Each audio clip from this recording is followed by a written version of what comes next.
That weight loss. Some actors didn't think they'd make it through filming, while others started to lose their minds. It's not a big deal, it's not a big deal. Countless roles have really sent actors through the ringer. Tom Holland might be one of the most famous actors in the world, but the road to fame playing Spider-Man has been far from easy.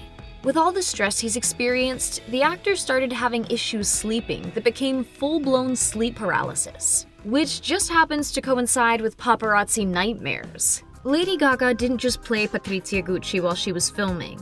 The actress decided to live as if she were her character all day, every day for a full 18 months. I was struggling a little bit with with reality. Using her own real-life trauma as a trigger to dive into the role made it that much harder to shake after filming. Director Ridley Scott became so concerned for Gaga that he urged the actress to pull back on the intense ride she was putting herself through. Being in a Marvel movie is intense, no doubt, but Michael B. Jordan went a step further and went a bit method, opting to place himself in isolation to help him get into Killmonger's psyche, but it turned out to make his job much worse. I didn't have an escape plan either. Jordan wound up needing to go to therapy to help him get out of the dark and lonely mindset he'd found himself in while in production. I wanted to be in this lonely place.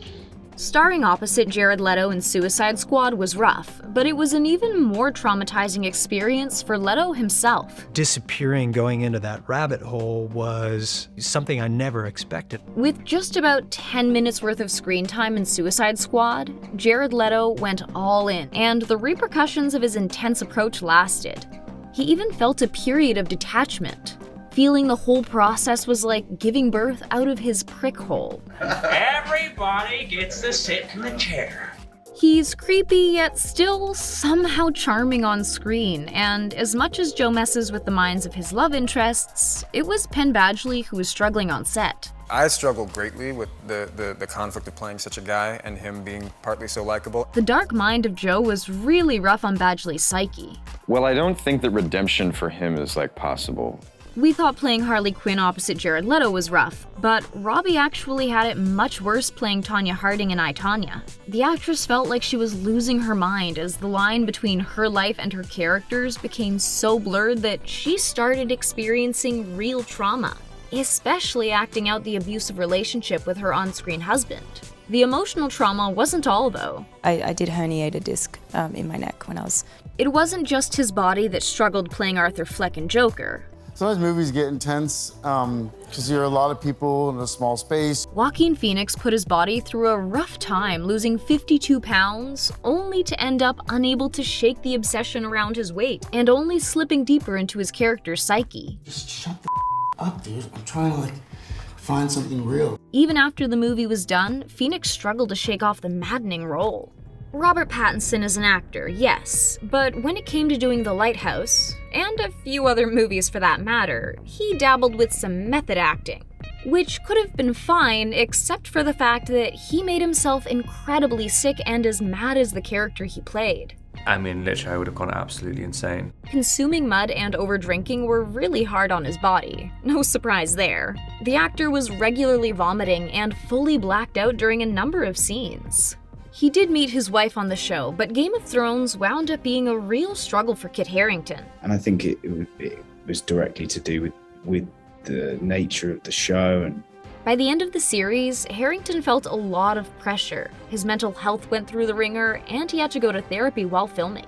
Once the series ended, the actor got himself into a wellness retreat to try to help his alcohol consumption and stress caused by the role. It's like a Jon Snow therapy session. He lost 30 pounds, he struggled throughout production, then when Nightcrawler finally wrapped, the actor continued to struggle. I had to look hungry and be hungry. Recurring nightmares that included his mentally and physically deprived character haunted the actor for a long time. He's already unbelievably ripped, but The Rock went full tilt with his training to play Black Adam, to the point that it became pretty rough, even for the former wrestler. Cardio in the morning on an empty stomach. Working out even more than usual, the actor dialed in further and began controlling how much water and sodium he was consuming depending on what scene he had to shoot, just so he could push his body to its insanely toned limits. How hard was it for Leonardo DiCaprio to film The Revenant? Full 10 out of 10. I don't know if I'd go through this one again. This incredibly painful performing experience left the actor mentally and physically exhausted, desperately needing time off once the movie was wrapped. He took on unbelievable challenges for the role, especially considering he's vegan and ate raw bison liver as well as sleeping inside an animal carcass, an intense toll that changed DiCaprio afterwards. American Horror Story Asylum got rough for Sarah Paulson, undergoing intense trauma physically and mentally. The electric shock therapy scene in particular left the actress really shaken. Even though she didn't actually go through it, she felt like she did as her body shook wildly and broke out in sweat performing over and over again for the cameras. Which is really horrifying, and it is a difficult thing to kind of suspend yourself in. While she knew mentally she wasn't being shocked, her body got traumatized anyway, leaving the actress weeping in corners on set. We felt bad for Andy dealing with Miranda's aggressive attitude, but really, it was Meryl Streep who was struggling. The actress opted to live as if she were Miranda Priestley, and if we know anything from this heartbreaking scene, just imagine what they're gonna write about me. It was not a good mindset. You know, it's the price you pay. Even her co-stars could tell she wasn't in a good headspace. Instead of celebrating after wrapping, Streep was struggling to come out of a total depression. The only thing scarier than seeing Pennywise at work every day is seeing Pennywise involuntarily in your dreams. Bill Skarsgård was stuck with intense nightmares of his own character for a long while after filming. It's like some people really enjoy and love the sensation of fear, and I get like upset and angry. Playing the part was like being in a very destructive relationship for Skarsgård. Extreme weight loss to play Fantine didn't just leave Anne Hathaway to being physically drained. The toll on her mind and emotions was brutal. It was not a long-term good thing for my health. Weeks post-production, Hathaway was still feeling the effects of deprivation daily after living off of lettuce and oatmeal. She actually broke an arm after falling off a bike because she was so fragile. Looking back on it, Natalie Portman realizes that she probably should have gone to rehab after filming Black Swan, since at the end of multiple shooting days, the actress really thought she might lose her life. It was very extreme. From losing toenails, dropping 20 pounds, dislocating a rib, and getting concussed, the Black Swan process was a nightmare, and it took Portman a while to feel okay again. Kate Winslet nearly drowned working on Titanic with James Cameron, so it's a bit surprising that she dove into the deep end as part of the cast for Avatar 2. A month of filming and an additional month of vigorous freediving training saw her learn to hold her breath for an insane 7 minutes. He got me to 7 minutes 14, what can I say? While it was impressive when she stayed under for that long, it's one special talent she won't be revisiting anytime soon.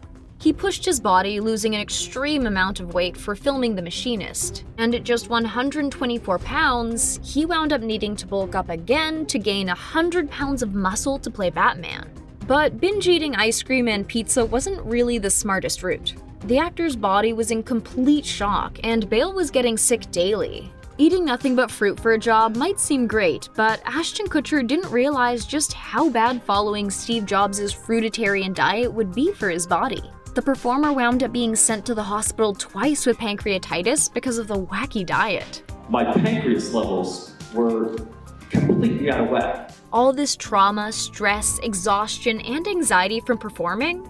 Actors' jobs are not easy. How far would you go for a role?